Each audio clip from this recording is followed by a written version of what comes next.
Muy buenas noches, gente, ¿cómo están? Gente de todas las ciudades, de todas las provincias, gente del mundo.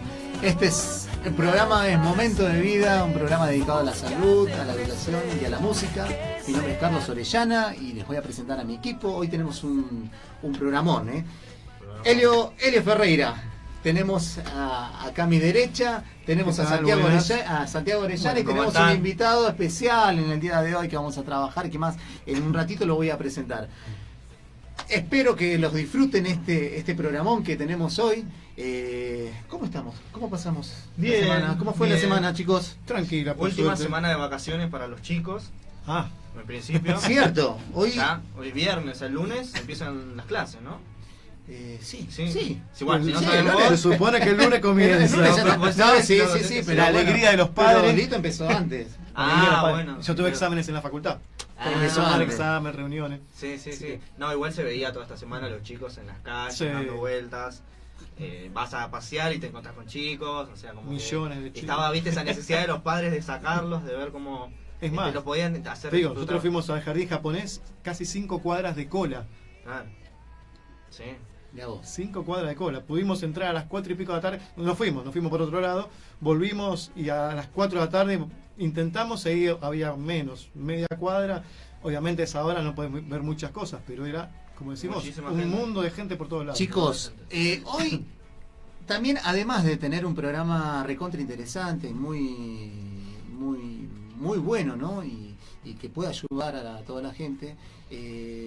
Ayer fue un día especial también, porque ayer la Junta, en este programa radial que nosotros tenemos, también cumplió un mes. Un mes, así que felicitaciones a la Junta Histórica porque pudimos estar al aire, tanto nosotros como los otros programas que estuvieron en la semana. Gracias a Beatriz Esperanza, a su esposo Alberto, también por el espacio también que nos da la posibilidad de poder comunicarnos, estar en su familia. La Junta cumple un mes. En la radio, la radio. La radio. La Junta tiene nosotros ¿cuántos cumplimos? 10 años. Y nosotros 5 programas. 5 programas.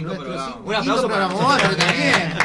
Nos estamos olvidando de algo. Hoy nos falta alguien. La compañera. Nuestra compañera que está en San Martín de los Andes, creo que está. Ahora creo que está en Ushuaia. No sé, ¿por qué se fue a San Martín de los Andes? Se fue por... No sé, bueno, Flavia Díaz, un beso grande de acá de Buenos Aires. Díaz Guevara, pues si no se enoja. Lo mismo. No esquies.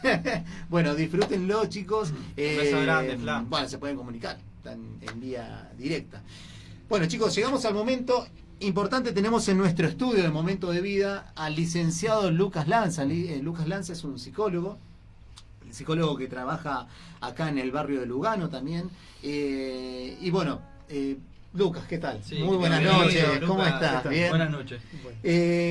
Lucas, comentanos un poquito tu historia para que la gente te conozca del barrio. Bueno, ¿cuál es tu trayectoria? Bueno, cómo no. Mi historia con respecto al trabajo que vengo realizando desde que me recibí, trabajo por la zona, ¿sí? Así que como antes de empezar el programa estábamos charlando un poquito. Desarrollé primero el trabajo en consultorio privado en Villa Celina, atendiendo gente de Celina y de Lugano también, por supuesto, y después hace unos cuantos años ya estoy atendiendo, digamos, de este otro lado de la General Paz, así que, pero siempre más o menos igual, ¿sí? Así que hace más o menos 16 años que estoy atendiendo por el barrio, ¿sí? Siempre acá, ¿no?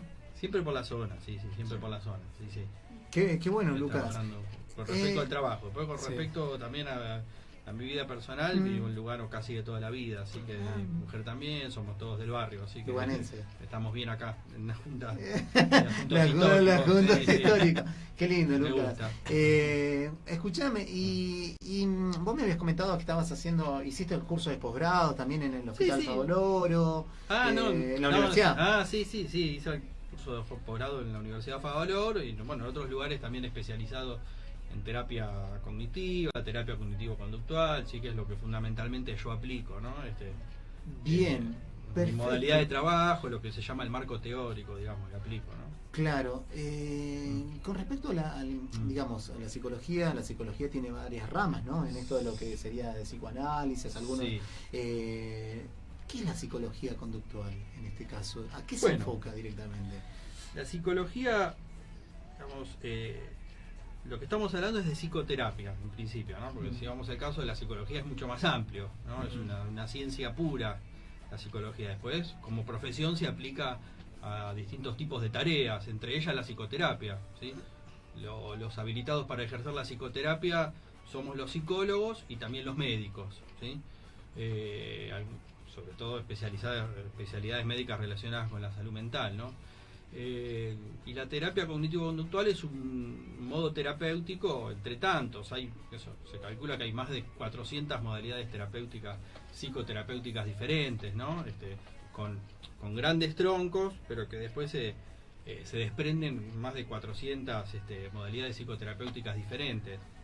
Con respecto a la psicoterapia cognitivo-conductual, bueno, es un modo terapéutico que toma los conocimientos de la psicología conductista y que empieza a desarrollarse fines del siglo XIX, principios del siglo XX, tiene todo un recorrido durante el siglo XX y llega por supuesto hasta nuestros días. Y después la terapia cognitiva, ¿sí? Que empieza a surgir aproximadamente a mediados del siglo XX, ¿sí? Y a partir de esos dos conocimientos empieza a formarse lo que hoy en día se llama terapia cognitivo-conductual, ¿sí? Es un modo terapéutico. El psicoanálisis es otro modo terapéutico, con otro marco teórico, con otra conceptualización también del funcionamiento psíquico, digamos, ¿no? De lo que es la psicología, de lo que es la mente, de las motivaciones de la conducta. Bueno, son distintas formas de ver, incluso diría yo, el funcionamiento humano, y a partir de ahí se desprenden las modalidades terapéuticas, ¿sí? Bien. Bien, y con respecto a los pacientes, digamos, vos estás trabajando con adolescentes, con chicos, adultos. Trabajo fundamentalmente con adultos. Como te comentaba anteriormente, antes de que empiece el programa, fundamentalmente en lo que respecta a los trastornos que me dedico son los trastornos de la ansiedad, ¿sí? Porque es lo que, digamos, mayor demanda hay. Es como que de alguna manera la realidad me fue llevando a dedicarme a eso. No lo elegí particularmente, sino que bueno, dije, bueno, es lo que más se presenta y voy a trabajar esto. Lo que se fue dando, digamos. Se fue dando en función de lo que yo veía cuál iba siendo la demanda, ¿sí? En el consultorio. Es una de las problemáticas que más se presentan en los consultorios privados, digamos. Y bueno, opté por la terapia cognitivo-conductual también, no por gusto, ¿sí? Sino por ser la herramienta que tiene, digamos, mayor validez para trabajar este tipo de trastornos, ¿sí? O sea, hay terapias que se llaman con apoyo empírico, ¿sí? Y terapias que no, digamos, que también tienen su conocimiento y yo las respeto, pero yo opté por este tipo de trabajo porque tienen mayor apoyo empírico, ¿sí? Tienen mayor rigurosidad científica y por eso lo opté, ¿sí? Y trastornos de la ansiedad porque es una de las cosas que más se presenta. Antes, por ejemplo, ustedes hablaban de las vacaciones de los chicos, ¿sí? Sí.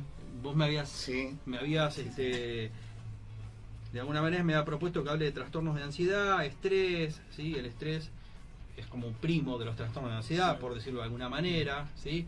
Y ustedes me contaban lo de las vacaciones, justamente las personas muchas veces salen para desestresarse y se terminan estresando más. Sí. Es muy común. La vida, porque el estilo de vida en las grandes megalópolis como Buenos Aires lleva a padecer de estrés, trastorno de ansiedad, de depresión. Claro, ¿cómo es eso? O sea, salen para desestresarse y se estresan más. Y pasa mucho. Yo me quiero ir de vacaciones unos días afuera, bueno, ¿y qué pasa? Muchas veces las vacaciones, si no se planifican teniendo en cuenta esto, terminan siendo un motivo más de estrés para las personas. Se estresan, las personas muchas veces se estresan en las vacaciones, por no saber tomar la decisión adecuada, por no planificar adecuadamente las vacaciones. Bueno, se llenan de actividades, se llenan de compromisos, de obligaciones, que las valijas que llevamos, que nos llevamos, dónde vamos a un lugar lleno de gente, salimos y en lugar de estar tranquilos hay que hacer cola. Claro, incluye todo, ¿no? O sea, entonces, desde el lugar muchas veces, y bueno, recién me estaban mencionando ustedes lo de ir, no sé, a Palermo a pasear un día de vacaciones de invierno. Sí. ¿Es relajante? Sí, termina siendo, es verdad. Viajar una hora. Más cuando se van en los tours que te organizan todo y tenés que levantarte a las 5 de la mañana, a las 6 de la mañana, porque se sale en el tour, no sé, cuando fuimos al norte, a Humahuaca, y tenés que estar y volviste a las 12 de la noche y a la mañana siguiente. Y sí. Pasa, pero sobre todo, bueno, más allá del tema de las vacaciones, sobre todo la vida, digo, en las grandes megalópolis son generadoras de estrés, claro, y de trastornos de ansiedad. Por eso hoy en día me parece es una de las problemáticas que más se presentan. Perdóname, Cristian, ¿todas las personas tenemos estrés? ¿Todas las personas padecemos estrés? No es que todas las personas padecemos Lucas. Perdón, vamos con otro invitado. Ya está, ya tiene. Yo soy malísimo para los nombres. Yo tengo este tema de los nombres, sí. Soy malísimo para Lucas, los nombres. decime, todas las personas. Soy igual, soy muy malo para los nombres. No todas las personas, o sea, lo que comúnmente se llama estrés, en realidad, más específicamente, más técnicamente, se lo llama distrés, es decir, el estrés patológico. ¿Sí? No todas las personas padecemos de estrés patológico. Por supuesto que todas las personas... ¿Qué sería eso, perdón? ¿Qué cosa? Distrés patológico. No, lo que comúnmente se llama estrés, sí, es el distrés, técnicamente. O sea, el estrés patológico, el estrés que la persona lo padece, ¿sí? Y el estrés, en realidad, técnicamente es lo que todas las personas tenemos. Hay una línea de estrés óptimo que se llama, es decir, hay un nivel de estrés que es funcional, que es adaptativo, que nos permite a las personas funcionar adecuadamente. Yo, por ejemplo, antes de entrar, nunca estuve en un estudio de radio, sé que tengo que hablar, estaba ansioso, claro, ¿sí? Pero es un nivel de ansiedad óptimo que te permite estar alerta, atento a lo que vas a hacer. Si estás extremadamente relajado, nada te importa, tampoco es funcional, tampoco es adaptativo, ¿sí? Entonces, pero está bueno entonces tenerlo. Está bueno tener el estrés, lo que llamamos el estrés óptimo, es decir, un nivel de estrés de medio para arriba y controlado, que la persona no lo desborde, ¿sí? Eso para funcionar adecuadamente sirve, no sé, por ejemplo, un muchacho que tiene que ir a rendir un examen, tiene que estar un poco ansioso, ¿sí? Tiene que estar un poco activado, un poco alerta, porque si está totalmente relajado, la persona no desarrolla las herramientas necesarias para atravesar una situación desafiante. Si está ansioso por demás, ahí empieza lo que llamamos la ansiedad patológica, ¿sí? O sea, ya se pasa del nivel de estrés óptimo y empieza a generar problemas, y ahí es donde empezamos a hablar de los trastornos de la ansiedad o del estrés patológico, depende de los síntomas que la persona vaya desarrollando. Los trastornos de la ansiedad, que es más o menos lo que vos me propusiste, que sí. íbamos a hablar, son un conjunto, de trastornos, de problemáticas, que justamente lo que comparten es que a la persona se le descompone, por decirlo de alguna manera, lo que es el mecanismo de la ansiedad. En función de la pregunta que vos hacías, todas las personas, todos los organismos tenemos un mecanismo de ansiedad, todos. Es algo sano y es algo funcional a la vida, ¿sí? Es un estado, es un aviso, un estado de alerta. Digamos, la ansiedad es un aviso, una preparación del organismo para enfrentar el peligro, ¿sí? ¿Cuáles son las dos formas básicas de enfrentar el peligro? Atacar o escapar, ¿sí? Pensemos, no pensemos ahora nosotros en cultura, sociedades complejas, pensemos a nivel estado salvaje, o sea, animales. A nivel, sí. En la historia evolutiva, biológica, la vida en cultura es un parpadeo, ¿sí? Hace 80.000 años que vivimos en cultura y hace millones de años que estábamos en estado salvaje. O sea, nuestro cerebro no evolucionó a la velocidad que evolucionó la cultura. Entonces mantenemos mecanismos arcaicos, ¿sí? De funcionamiento en nuestro cerebro. La ansiedad es un estado de alerta, ¿sí? Mediante el cual el organismo se prepara para enfrentar el peligro. Lo compartimos con toda la escala animal, ¿sí? La forma de enfrentar el peligro básica es atacar o escapar. Tanto para atacar como para escapar, el organismo se tiene que preparar, ¿sí? ¿De qué forma se prepara? Irrigando más sangre, por ejemplo, que en definitiva es transporta el combustible, ¿sí? O sea, y por eso la persona con trastorno de ansiedad suele tener taquicardia, suele tener pulso acelerado, ¿sí? Porque se necesita mayor caudal sanguíneo para reaccionar, ¿sí? Ante el peligro. nuestro cerebro, yo me largo de largo. No, perfecto. La adrenalina bastante. Sí. La adrenalina tiene mucho que ver con eso. Bueno, por eso. Son la mecanisma es la adrenalina, digamos, cuando hablamos de adrenalina, no de adrenalina, hormona, es el nivel químico de lo que yo estoy hablando a nivel conductual y psicológico. Son distintos niveles de entender un mismo fenómeno. Perfectamente. Claro, por supuesto. En esos momentos, a nivel químico, se disparan distintas sustancias. La más conocida es la adrenalina, la noradrenalina, que es el transporte químico, es el correlato químico de la ansiedad a nivel psicológico. Bueno, las extremidades se irrigan de mayor cantidad sanguíneo, es decir, los brazos y las piernas fundamentalmente, porque el organismo que se tiene que defender tiene que ser rápido y potente, ¿sí? El cerebro también se irriga de mayor caudal sanguíneo, por eso la persona con estado de estrés o con estado de ansiedad se pone hipersensible, se le dilatan las pupilas, reacciona rápidamente, es decir, una persona estresada o ansiosa ante cualquier estímulo, un ruido, algo, se va a tender a asustar más, eso porque el cerebro está en estado de alerta, ¿sí? Hipersensible. Bueno, ¿qué pasa? Este mecanismo es perfecto en la vida salvaje, en la selva. Cuando iba un hombre salvaje por la selva, caminando descalzo, ¿sí? Pisaba algo alargado y blando, ¿no? Tenía que rápidamente reaccionar, saltar y escapar, ¿sí? No podía quedarse pensando, a ver qué habré pisado, será una víbora, no será una víbora, porque ya reaccionar inmediatamente, porque ya la víbora lo picó, ¿sí? ¿Entendés? Entonces ese mecanismo nos sirvió para sobrevivir. Hoy en día en las sociedades complejas muchas veces este mecanismo no sirve, por decirlo de alguna manera, ¿sí? Y cuando entramos en eso, ¿sí? Es cuando empezamos a hablar de trastornos de ansiedad, ¿sí? En la vida salvaje no existen los trastornos de la ansiedad. Existen estímulos, ¿no? Por estímulo, lo que vos decías, de escapar o... Sí, es una reacción como reacción ante un peligro. Está bien. El organismo se prepara para enfrentar un peligro. ¿Qué pasa? El ser humano tenemos una capacidad diferente al resto de los animales. Imaginar, pensar, proyectar, ¿sí? Proyectar a futuro o imaginar. Entonces eso empieza a chocar, por decirlo de alguna manera, con esta reacción, ¿sí? Ante el peligro. ¿Por qué? Porque muchas veces imaginamos peligros donde no hay, ¿sí?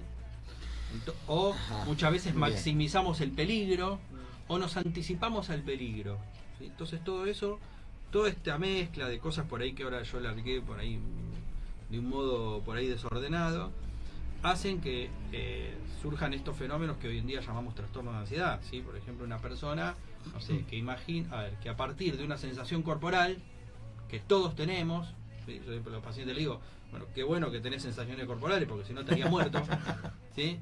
Todos tenemos sensaciones corporales. Yo de repente, no sé, antes de entrar, digo, estaba un poquito ansioso, bueno, se me aceleraba un poquito el corazón.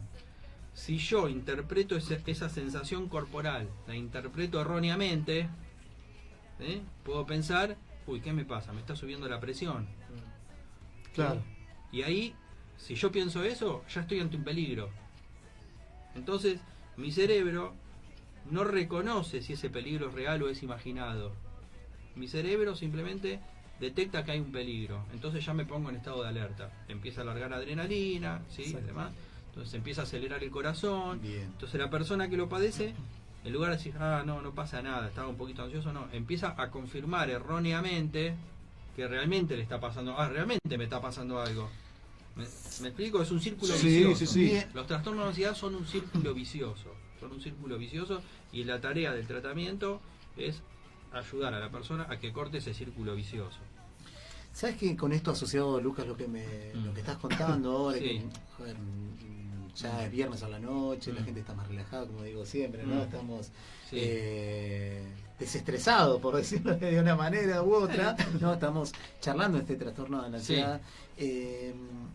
¿Qué relación tiene el trastorno de ansiedad con el ataque de pánico? Porque justamente tuvimos anteriormente en el programa Andrea.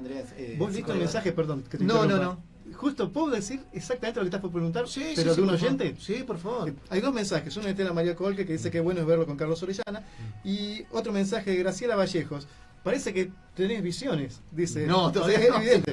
Dice, Todavía no. hola, buenas noches, licenciado. Dice, mi marido sufre de ataque de pánico y tiene miedo que le pase en un momento de trabajo. ¿Cómo se trata? Y ahí pregunta exactamente lo mismo. ¿El trastorno de ansiedad tiene que ver con los ataques de pánico? Justo Bueno. Graciela Vallejo pregunta. Bueno, el ataque de pánico es como decir, de alguna manera, un pico máximo, es el pico máximo de ansiedad, por decirlo de alguna manera, ¿sí? Es cuando una persona en un estado de ansiedad extremo, por llamarlo de alguna forma, ¿sí? Por supuesto, el ataque de pánico tiene absolutamente que ver con los trastornos de ansiedad. Ansiedad lo podemos entender de alguna manera como miedo, sinónimo, no exactamente, porque el miedo sería algo sano y funcional, en cambio el trastorno de ansiedad es un trastorno justamente, pero está íntimamente relacionado, ansiedad con miedo. O sea, ansiedad no lo entendemos en el consultorio como comúnmente llamamos ansiedad, lo que comúnmente llamamos ansiedad es impaciencia, ¿sí? Dentro del consultorio, como se habla afuera es otra cosa, ¿no? Bueno, el ataque de pánico justamente es un ataque, un miedo intenso, ¿sí? Desbordante, con todas estas reacciones orgánicas que yo le mencionaba anteriormente. El ataque de pánico es un momento, es lo que le pasa a la persona en un momento determinado, ¿sí? Yo me empiezo a descomponer, empieza a acelerarse mi corazón, interpreto catastróficamente esas sensaciones, porque si no hay interpretación catastrófica no hay ataque de pánico. Es decir, si a mí se me acelera el corazón y yo digo, estoy un poquito ansioso, no hay ataque de pánico. Si a mí se me acelera el corazón y yo pienso, me está por agarrar un ataque al corazón, porque me acuerdo que a mi viejo cuando le agarró un ataque al corazón le pasó lo mismo, o creo yo que le pasó lo mismo, ahí empieza el ataque de pánico, ¿sí? Hay una interpretación catastrófica. El ataque de pánico se puede presentar en distintos trastornos de ansiedad, ¿sí? Fundamentalmente se presenta en lo que llamamos el trastorno de pánico. Hay un trastorno que se llama trastorno de pánico, ¿sí?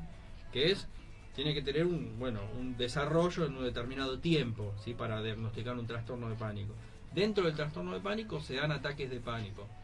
Pueden haber ataques de pánico en otro tipo de trastorno, pero por ejemplo, si a una persona le agarra un ataque de pánico siempre, no sé, por ejemplo, una persona que le agarra un ataque de pánico cuando ve perros, ahí como profesional, más que estar pensando en trastorno de pánico, ya estás pensando en una fobia simple, que es otro tipo de trastorno de ansiedad. En ese caso, fobia a los perros, ¿sí? Ahora, fundamentalmente sí es cierto que los ataques de pánico se dan en el curso de lo que llamamos un trastorno de pánico, ¿sí? ¿Son específicos o son inespecíficos los ataques de pánico? Justamente dentro del trastorno de pánico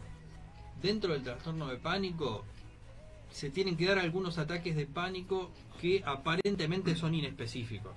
Después, indagando más profundamente en el consultorio, vos lográs asociarlos a cosas que a la persona le viene pasando a partir de hacer una conceptualización de lo que a la persona le sucede. Pero son aparentemente inespecíficos, ¿sí? Justamente, si se dan de modo muy específico, ya hacemos otro tipo de diagnóstico, algún tipo de fobia, por ejemplo, ¿sí? Algún tipo de fobia simple. Es decir, fobia, por ejemplo, a la tormenta. La persona que solamente tiene ataque de pánico cuando hay tormentas, entonces pensamos más en una fobia a las tormentas. Es algo más particular, digamos. Claro, exactamente. En cambio, en el trastorno de pánico, la persona viene y te dice, y yo estaba tranquilo en casa, justamente era viernes a la noche, estaba tranquilo en casa y de repente me agarró el ataque. Pero no estaba haciendo nada en particular, estaba en casa. No encontrás el motivo. Aparentemente, por lo menos de modo aparente. Después, si empezás a indagar un poco más, aparecen cosas, pero en apariencia son más inespecíficos, sí. ¿Y en qué medida también, hablando del ataque de pánico, trastorno de ansiedad, cómo influye el factor de lo desconocido, ¿no? También, porque pregunto, ¿no? Puede ser un ataque de ansiedad respecto a algo que no conoces o algo que tenés en claro que le tenés temor o ya sabés concreto que se debe a eso, ¿no? Tu problema. Bueno, las personas... Por ejemplo, perdón que te corté, pero hablábamos, por ejemplo, esto de ahora las vacaciones de invierno, que uno se estresa, decíamos, la gente se estresa cuando se va de vacaciones, o sea, ¿qué te puede estresar en un lugar que supuestamente te puede llegar es para relajarse, ¿no? Bueno, las personas que vienen al consultorio, como decían algunos profesores en la facultad, no leen los manuales diagnósticos antes de venir al consultorio. Entonces vienen con un conjunto de cosas que a veces depende de la lucidez de la persona o del nivel de cultural. Bueno, a veces lo tienen un poco más claro, a veces menos claro, pero vienen con un conjunto de cosas desordenadas, una demanda desordenada. Parte de la tarea del profesional tiene que ver con ayudar a la persona justamente a ordenar su demanda, que entienda mejor, porque si vino al consultorio es porque algo le pasa, digamos, algún padecimiento tiene, ¿sí? A veces tienen más claro que, porque son personas que por ahí ya han sido tratadas, o porque son personas que tienen una capacidad de introspección mayor, y personas que no, que vienen más desorganizadas y uno tiene que ayudarlos más. Así que depende el caso, ¿sí? Hay personas que tienen muy claro y hay personas que no, y tenemos que ayudarlas, justamente es parte del diagnóstico, ayudarlas a entender por qué.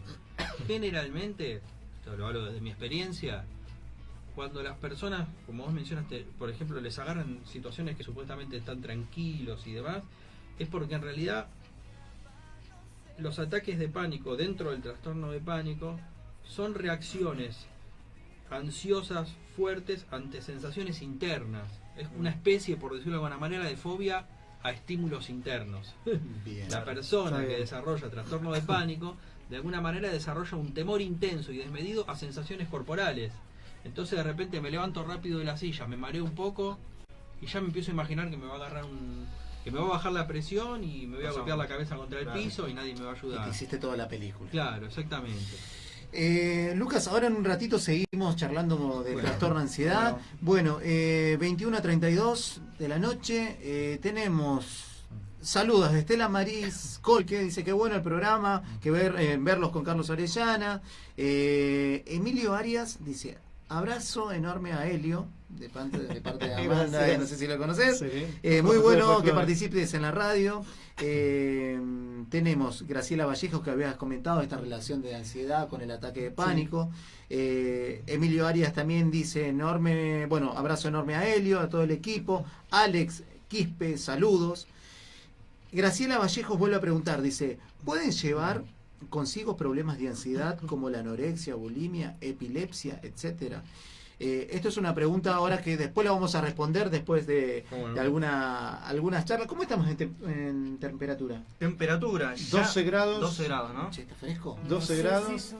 Más o menos, Sí, está fresquito. 11 me figura. 11 grados. Ahora bajó entonces. Bajó. Empezamos el programa 12 grados. Ahora.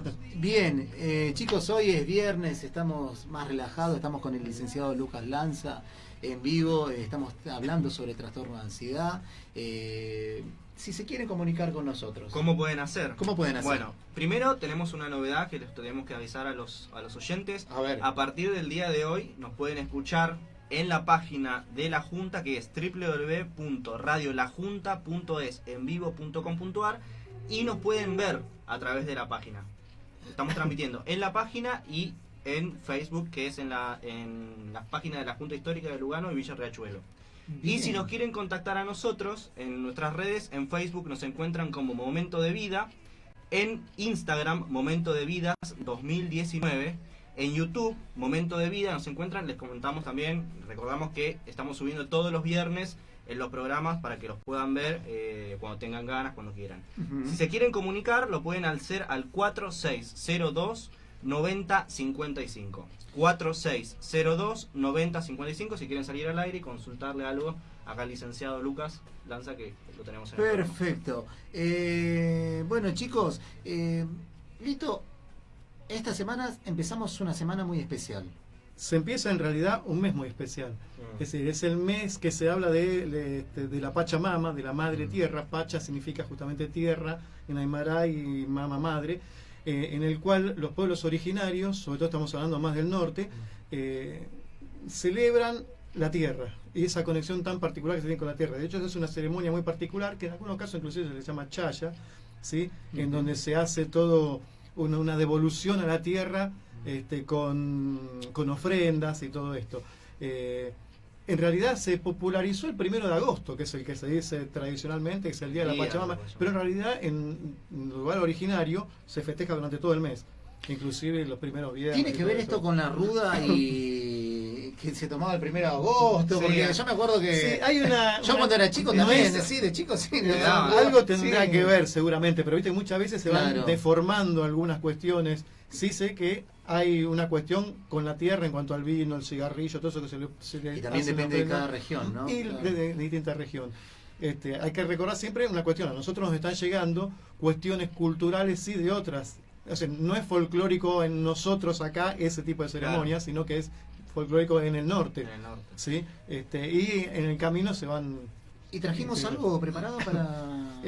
Podemos escuchar música, en este caso Mariana Cayón, si no la conocen se la recomiendo, una excelente flautista, sería flauta, quena, todo lo que es con la flauta y con la quena. Esta mujer es espectacular. En este caso El Cóndor pasa, la versión de ella en un escenario en Salta, justamente podemos escucharla. Bueno, perfecto, adelante Cristian.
Bueno, muy buenas noches, gente, a los que se están conectando ahora. Este programa es Momento de Vida.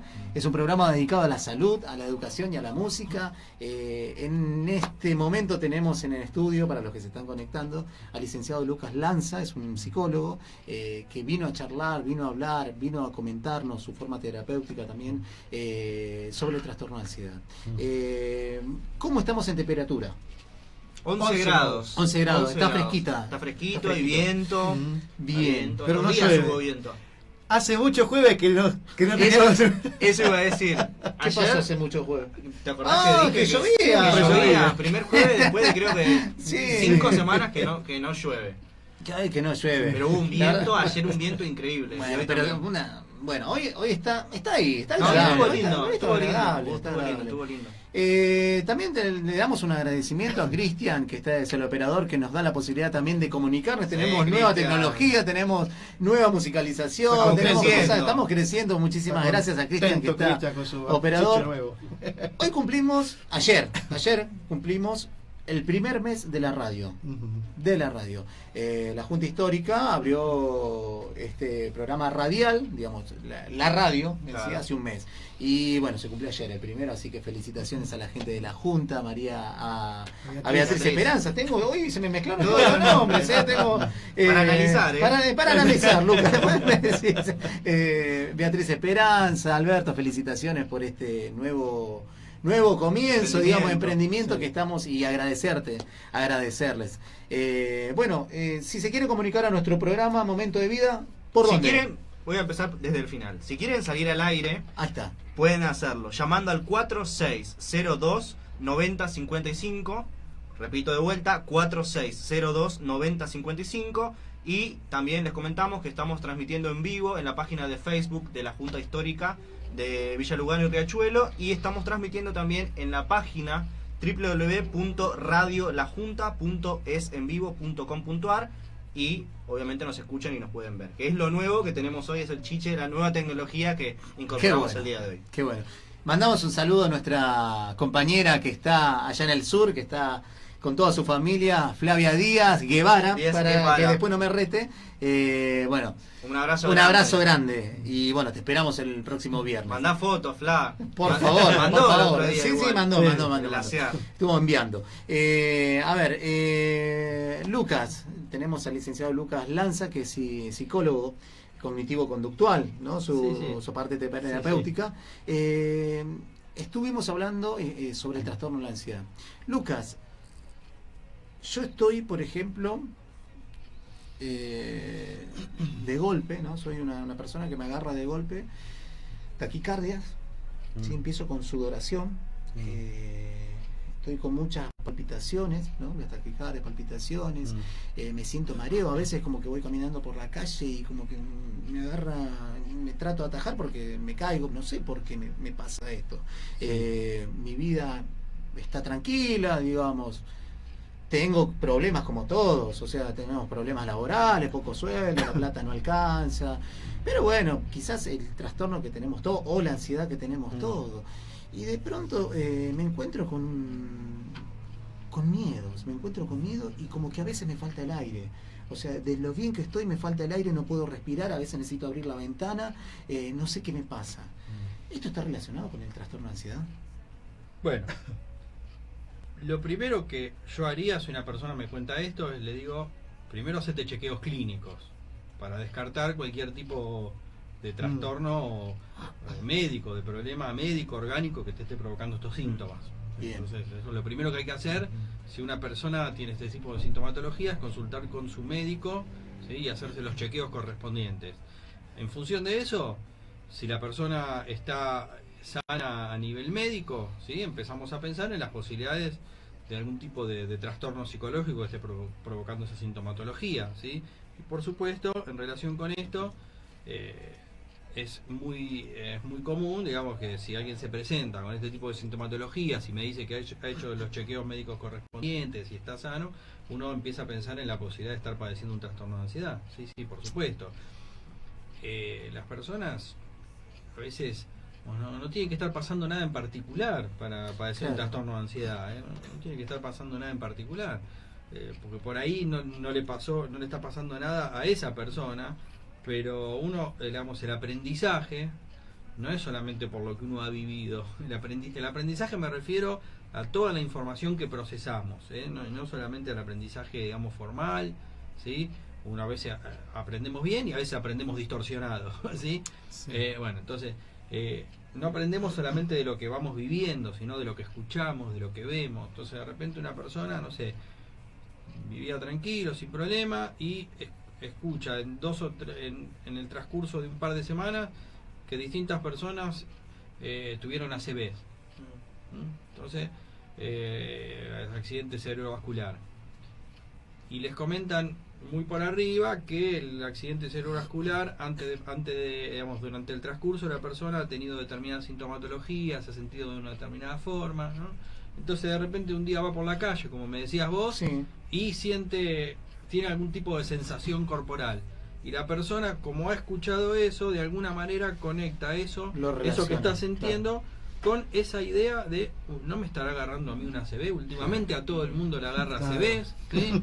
No me estará agarrando ¿Por qué no a mí? Claro. ¿Por qué no a mí? ¿Por qué no a mí? Ahí está, se le dispara Claro. la pregunta, o sea, la sensación de vulnerabilidad, ¿no? Claro. Porque a mí también me puede pasar, o sea, nunca había tomado conciencia esa persona que a él también le podía pasar, y empieza a tomar conciencia, a mí también me puede pasar, y siente eso, porque a lo mejor era un día de calor, porque había comido mal y se descompensó el azúcar, o porque está cansado, o porque está estresado, pero un estrés, digamos, no severo, y le empieza a pasar eso, y la persona dice, ¿qué pasa? ¿Qué, estoy por tener una ACV? Bueno, ¿y qué pasa entonces? Ahí está, el cerebro detecta peligro. Las partes arcaicas del cerebro detectan peligro. Y cuando las partes arcaicas del cerebro detectan peligro, mandan la orden al organismo para que se prepare para enfrentar el peligro. ¿Sí? ¿Y qué hace el organismo para enfrentar el peligro? Todo lo que hablábamos antes. Empieza a bombear más sangre, taquicardia, tensión muscular. Empezamos a tener una respiración entrecortada, que eso provoca el fenómeno de lo que llamamos la hiperventilación. Sí. La hiperventilación genera más sintomatología, más mareo, más embotamiento, sensación de despersonalización. Entonces la persona entra en un círculo vicioso que reconfirma erróneamente, realmente me está pasando algo tremendamente grave. ¿Sí? Entonces, pero el tema es que las partes arcaicas del cerebro que gobiernan estas reacciones no diferencian si el peligro es real o no es real. Como siempre le doy el ejemplo a los pacientes para que se lleven una idea clara de esto. ¿Qué tan así es que, por ejemplo, estamos mirando una película de terror, sabemos que es un juego, sabemos que es falso, y sin embargo el cerebro arcaico reacciona como si estaríamos enfrentando un peligro real? Nos ponemos realmente ansiosos y sabemos que es de mentira, y sin embargo el cerebro arcaico no lo reconoce, entiende que hay un peligro y reacciona en consecuencia. En una situación así la persona se asusta, como llamamos comúnmente, se asusta, claro, y empieza a tener todo ese tipo de reacciones. Y entonces a partir de ahí empieza a tener miedo que le vuelva a pasar. Y ahí entra lo que llamamos el trastorno de pánico. Empieza la preocupación. Donde dimos la mínima posibilidad a nuestra cabeza, ¿no? A nuestra psicología, a nuestra psique, a decir que puede llegar a ser cierto eso que estoy sintiendo, entramos en un... Y entramos... es complicado, entras, ¿no? Ahí, digamos, hacerle entender a nuestra cabeza. Sí, entras digamos, en la posibilidad de padecer un trastorno de ansiedad. No necesariamente va a desarrollarse en eso, pero entras en esa posibilidad. Sí, por supuesto, porque en definitiva es una manifestación de la conciencia de vulnerabilidad, si nos ponemos un poquito más profundo, claro, ¿no? Claro, una manifestación de la conciencia de vulnerabilidad, de finitud, bueno, pero eso ya es otro tema, ¿no? Te quería hacer una consulta. ¿En qué medida los ataques de ansiedad pueden ser, por llamarlo de alguna manera, proyectual? No digo que sea contagioso, ¿no? Pero teniendo en cuenta que a una persona se la está tratando, ¿en qué medida afecta ese tratamiento, ese problema, ese trastorno a su entorno, ¿no? A su familiar, digamos. Es una muy buena, está buena la pregunta. Lo que pasa es que es todo demasiado complejo, ¿no? Depende del grado de severidad. No sé, he atendido pacientes que por no poder salir de la casa, generalmente cuando la persona padece lo que llamamos trastorno de ansiedad durante mucho tiempo, empieza a desarrollar agorafobia.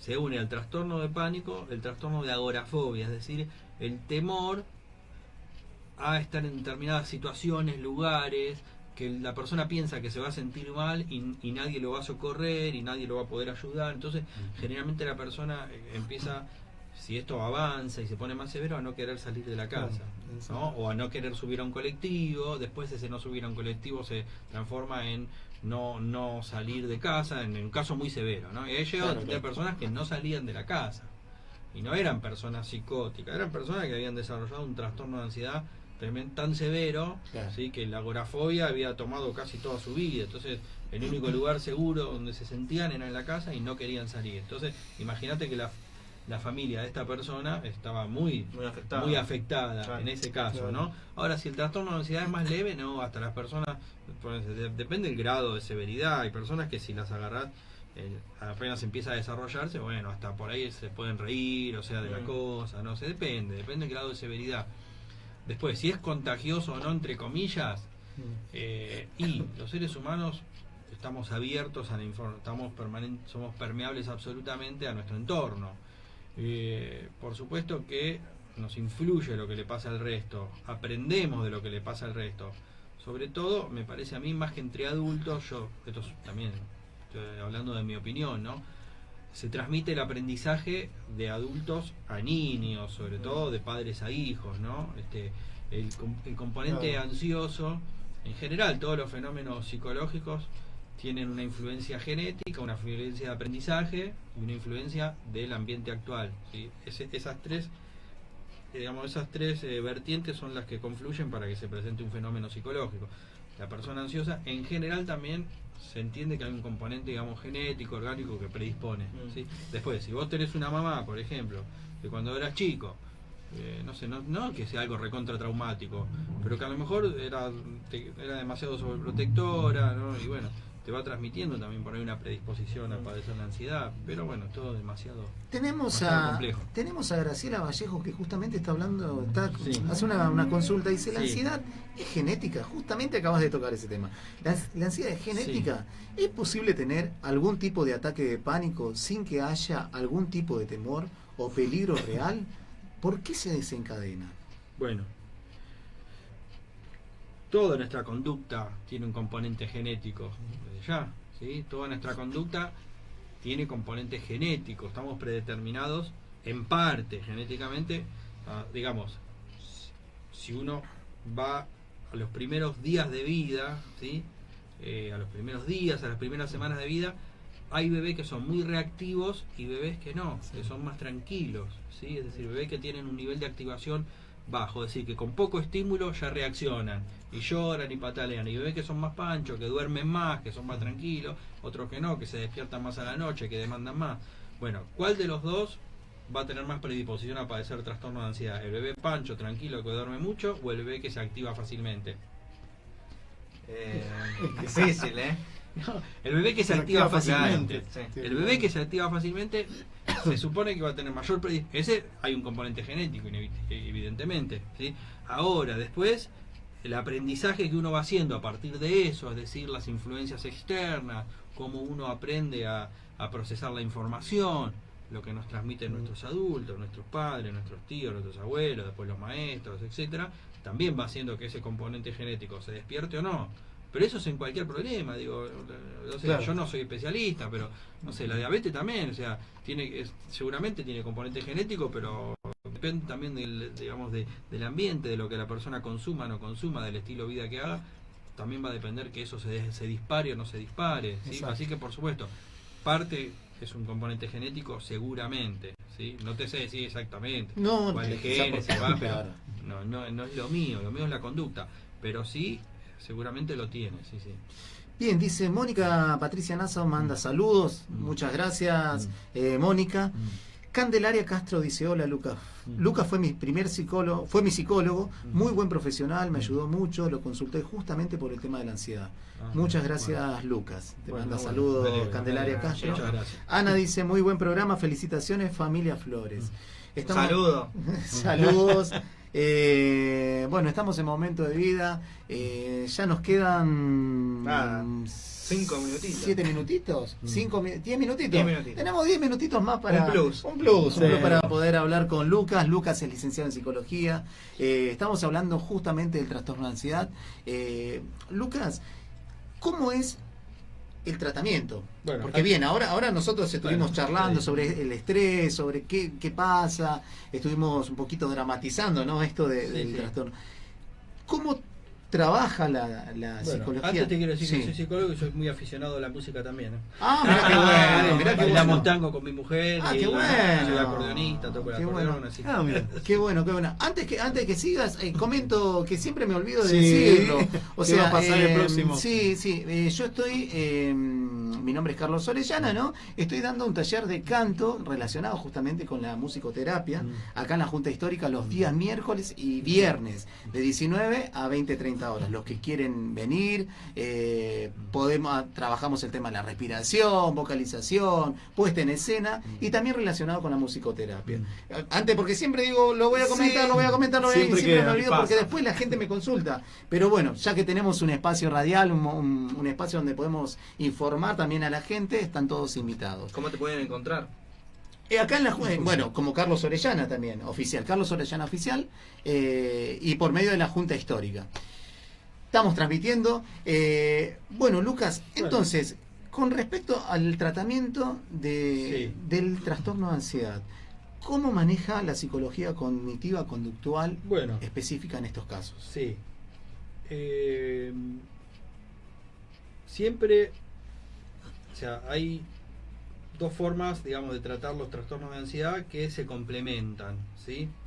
Es decir, la persona que padece trastorno de ansiedad se puede favorecer mucho, si es necesario, de tomar algún tipo de medicación ansiolítica, cuando sobre todo los síntomas son más severos y la persona digamos, está muy tomada por el trastorno. En ese caso derivo a un médico psiquiatra, ¿sí? Como para complementar el tratamiento cognitivo-conductual, ¿sí? Con algún tipo de medicación ansiolítica, ¿sí? Bueno, haciendo esa salvedad, con respecto, lo que pasa es que depende cuál trastorno, ¿sí? Se aplican determinadas estrategias, determinadas técnicas, ¿sí? Que están relacionadas justamente con técnicas de modificación de conducta, ¿sí? Y con técnicas cognitivas. Por eso el tratamiento se llama cognitivo-conductual, ¿sí? ¿Por qué se llama de esta forma? Para justamente sintetizar, ¿sí? Las vertientes de trabajo, ¿sí? Es decir, la modalidad de trabajo y los conceptos que se toman para trabajar, ¿sí? Se toman conceptos de la psicología conductual y estrategias de la psicología conductual y de la terapia cognitiva, es decir, cómo procesamos la información, ¿sí? Entonces se trabaja sobre las ideas catastróficas, ¿sí? Sobre la interpretación que la persona hace de los estímulos, de lo que veníamos hablando anteriormente, ¿sí? Y se trabaja fundamentalmente, a ver, primero, las primeras sesiones es diagnóstico, lo que comúnmente se llama el diagnóstico, digamos, sería una conceptualización del caso, de lo que a la persona le pasa, ¿sí? Más allá del diagnóstico. O sea, el diagnóstico es decir, ponerle un nombre a lo que a la persona le pasa, pero más allá de eso es la conceptualización del caso, es entender más profundamente por qué una persona le puede tener miedo a volar, por ejemplo, ¿sí? A viajar en avión. Ahora, una persona puede decir, vengo porque tengo miedo a volar. Bueno, pero de repente una persona tiene miedo a volar porque tiene la fantasía de que el avión se va a caer. Y otra persona tiene miedo a volar no porque tiene la fantasía de que el avión se va a caer, tiene miedo a volar porque no quiere estar encerrada dentro del avión, porque dice, y si me agarra un ataque de pánico cuando estoy arriba, me quiero bajar, ¿quién me salva? Y es totalmente distinto como lo tenés que trabajar. Entonces primero tenés que hacer una buena conceptualización del caso, ¿sí? Una vez que hiciste una buena conceptualización del caso, psicoeducación. ¿Qué llamamos psicoeducación? Bueno, un poco lo que estuvimos haciendo acá, transmitirle a la persona conceptos que le sirvan para entender lo que le está sucediendo y entenderse, ¿sí? Porque tenemos que manejar un lenguaje común con el paciente, porque es un trabajo en equipo el que hacemos.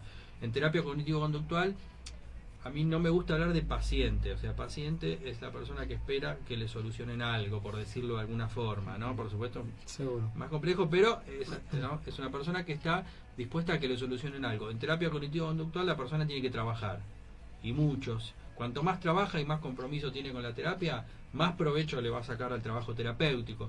La terapia no es solamente venir y hablar en sesión, es trabajar entre sesión y sesión. Cuanto más trabaje entre sesión y sesión, más jugo le va a sacar a la terapia y más va a avanzar. Una vez que se hace la psicoeducación, se empieza, en función de esa conceptualización, se aplican las estrategias que yo vaya considerando necesarias en función de la persona y en función de la problemática que está presentando. Suele ser muy común, por ejemplo, bueno, la terapia de exposición, lo que llamamos la terapia de exposición, acompañada con ejercicios de relajación. Vos hablaste de respiración, ¿sí? La respiración abdominal se aplica mucho, que es un método de relajación bastante sencillo que la persona puede aplicar. Se acompaña con tareas de exposición. Vamos a un ejemplo concreto, si les parece. En el caso de una fobia a volar, una vez que se conceptualiza, ¿sí? Que la persona, por ejemplo, tiene miedo a volar por, no sé, determinada fantasía catastrófica, se trabaja con exposición. ¿De qué forma? Se le enseña ejercicios de relajación y a partir de ahí se empieza a hacer exposición progresiva. Por ejemplo, se le manda a ver, por decir algo, videos por internet de aviones despegando, ¿sí? Una vez que avanzó y el nivel de ansiedad, porque la persona, si tiene una fobia muy intensa, se va a poner muy ansiosa cuando vea los videos, acompañado de ejercicio de relajación. Entonces eso va permitiendo que se vaya generando una asociación diferente. Después, por ejemplo, se le manda a ver, no sé, a ver despegar aviones al aeroparque, por ejemplo, como un segundo nivel de exposición. En el mejor de los casos, si tuviéramos muchos recursos, se le manda a hacer ¿cómo se llama cuando hacen la realidad virtual?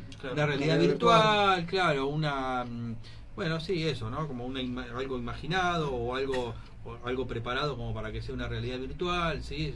Puede ser muy bueno. Hoy en día funcionan los anteojos de realidad virtual para ese tipo de cosas. Yo no tengo esas herramientas, pero si uno las tiene, las puede aprovechar también, por supuesto. Y siempre exposición, bajando los niveles de ansiedad acompañados de relajación, digamos. Es algo muy sintético, por supuesto, después es más complejo, pero para que más o menos se den una idea. Y trabajar y compromiso. Cuando la persona está dispuesta a trabajar, digamos, el terapeuta cognitivo-conductual no trabaja pensando que la persona se va a curar o va a superarse, no hablo de curación, solamente por venir y hablar en sesión. Tiene que tener un compromiso de trabajo. Lamentablemente algunos pacientes lo entienden y otros no. Y se hace más largo. ¿Se hace más largo o se hace interminable porque la persona... Claro, está bien. ¿Cuánto dura aproximadamente un tratamiento? Bueno, depende. Claro, ¿no? Depende, pero sí, yo no te puedo decir cuánto dura un tratamiento. Lo que sí te puedo decir que la persona, si hay algo... El tema, a veces personas que se creen que tienen trastorno de ansiedad y tienen otra cosa. Me ha llamado gente, mi hijo tiene un trastorno de ansiedad y de repente te das cuenta que es esquizofrénico, o sea, depende del caso. Pero si es un trastorno de ansiedad puntual, específico, algo muy puro, digamos, rápidamente en 3-4 sesiones la persona tiene que empezar a ver que la terapia le está haciendo efecto. ¿Sí? No te puedo decir, y calcular que si todo va bien, por decir algo, ¿no? En, no sé, 10, 12 sesiones, 14 sesiones, la persona tiene que haber tenido avances muy importantes, ¿sí? Es mucho más complejo, pero para que te des una idea, ya te digo, más allá del tiempo que dura el tratamiento, sí, en no muchas sesiones, la persona tiene que decir, bueno, la verdad esto me está sirviendo, no tengo que esperar, ¿sí?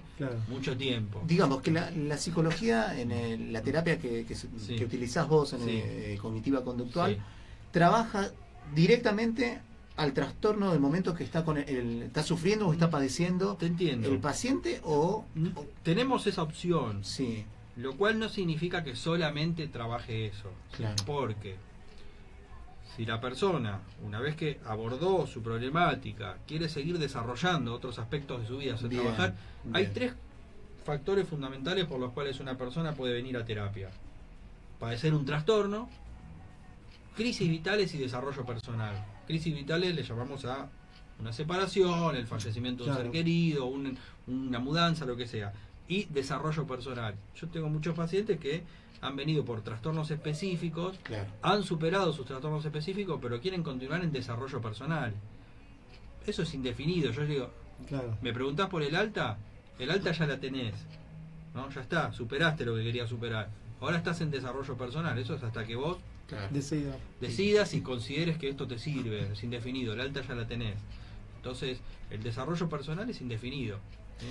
Lucas, ¿hay que abrazar a los miedos?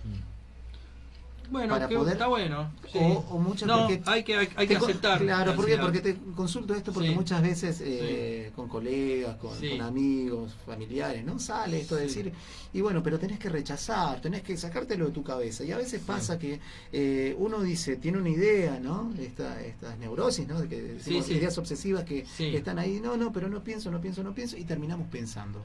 Bueno, ahora, claro, tenemos que sacarlo, abrazarlo, reconciliarnos. Está bueno eso. Gran parte de la ansiedad se alimenta de esa lucha que la persona hace contra la ansiedad. Así que muchas veces es importante que la persona también acepte en determinadas problemáticas de ansiedad. Es muy importante que la persona acepte la ansiedad como algo normal, ¿sí? Por ejemplo, la fobia social. La persona con fobia social es un determinado tipo de fobia muy específico, de hecho tiene un diagnóstico aparte. La persona tiene mucho pudor de su ansiedad, o sea, tiene ansiedad a la hora de relacionarse con los otros y encima tiene vergüenza de que descubran que tenga la ansiedad. Entonces esa persona, por ejemplo, es muy importante que tome su ansiedad como que no es tan grave y que es algo normal, y en ese caso, por ejemplo, entraría perfecto esto, a amigarse con su ansiedad, por ejemplo. Pasa también, porque si yo tengo pudor o me castigo por eso, o me desvalorizo por eso, por supuesto que todo se agrava y se empeora. Si yo me acepto, a partir de aceptarme, la superación es mucho más una probable. Reconciliación muchas veces, exactamente, ¿no? Así que y el perdón también, muchas veces el perdonarse, aceptarse, seguro, van de las manos, ¿no? Seguro que sí. Lucas, si alguien te quiere contactar por medio de tener redes sociales, no tener redes sociales, teléfono, ¿querés comentarnos por dónde te podemos teléfono, sí. Mi teléfono es 155-110-7827 y si no, 4601-0015. El teléfono, justamente hablábamos antes, yo por motivos de estrés no tengo redes sociales. No nosotros vamos mirá, ustedes se sometieron, bueno, es otra cosa. Te vamos a consultar, vas a ustedes se sometieron. Pero yo para manejar los niveles de estrés he decidido no, pero por supuesto, si uno perfecto, depende chicos. de la actividad que realice, ¿no? 22:05 Mirá, se nos fue. Ya que estamos, 10 segundos nada más. Esta cuestión genética, Emilio Arias habías nombrado, Amanda Zaragoza, son toda gente del SEMNA, del grupo donde bailamos folclore. Justamente casi ibas a tener un montón de pacientes, entre comillas, más, porque están todos ansiosos porque estamos en vacaciones, va a comenzar de vuelta, todo el mundo preguntando, ay, ¿cuándo vamos a volver a bailar? ¿Cuándo vamos a volver a bailar? Están todos ansiosos, pues ya es genético. El baile es muy bueno. Ya es genético el folclore en nosotros, entonces decir, bueno, ¿cuándo vamos a bailar? ¿Cuándo empiezan las clases de vuelta? El baile es muy bueno, o sea, es muy recomendable sin duda. practicar baile o folclore o tango o cualquier tipo de baile, es muy bueno, claro que sí. Las personas que sufren estos síntomas pueden de alguna manera, sin llegar a un tratamiento y creen por sí mismos que lo pueden llegar a superar. ¿Es posible? Bueno, ¿qué recomendás? O sea, por ahí uno enfrenta su miedo, lo reconoce y dice, bueno, yo puedo.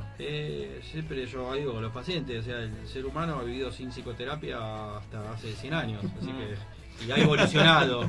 O sea que se puede, por supuesto, hay personas que pueden desarrollar, puede haber una remisión espontánea o pueden superarse, por supuesto que sí. Lo que hace la psicoterapia es facilitar ese cambio y hacerlo más posible. O sea, si hay un 10% de probabilidad de cambiar, con la terapia hay un 80%. O sea, pero por supuesto que hay personas que pueden superarse sin terapia. Claro que sí. Bueno, Lucas, espero que te hayas sentido cómodo en el programa. Te agradecemos profundamente tu presencia acá en el programa, porque en realidad Momento de Vida, el programa está hecho dedicado para la salud, para la educación y para la música. Estas tres temáticas que son importantes para mí en este caso especial, me relaciono con las tres, ¿no? Me dedico a las tres.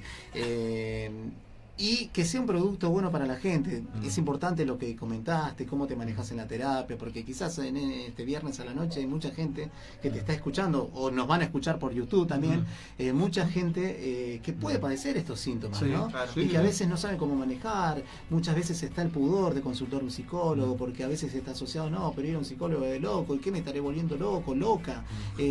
No es tan así, ¿no? Sino que muchas veces pasa del conocimiento, pasa de conocerse, perdonarse, encontrarse, y también qué mejor con la ayuda de un profesional. Bueno, Lucas, muchísimas gracias por estar en nuestro programa.